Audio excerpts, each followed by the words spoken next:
The machine used in this video is the Skyline S9.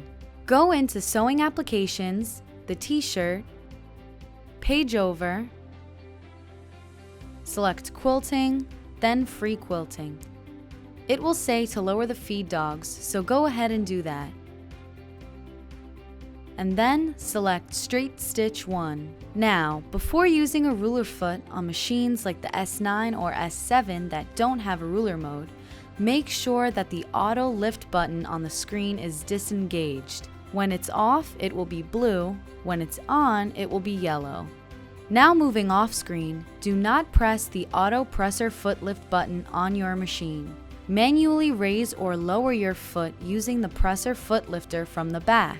Reason being, if the auto presser foot lift is engaged and goes down while the ruler foot comes up, the two can clash and damage the machine. Getting a better look at where the issue happens, use the lifter to put the ruler down. Now put the needle down and take a look at the space that exists between the ruler foot and the needle bar. This is what you want to see. Now I will raise the needle up all the way and hit the foot lift button to demonstrate that if I hand crank the needle down, there is no space between the ruler foot and the needle bar anymore.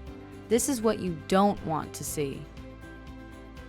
Make sure to take this foot off after sewing with it, because when the machine cycles to turn on, if the foot lift is in the wrong spot, the needle bar will hit it.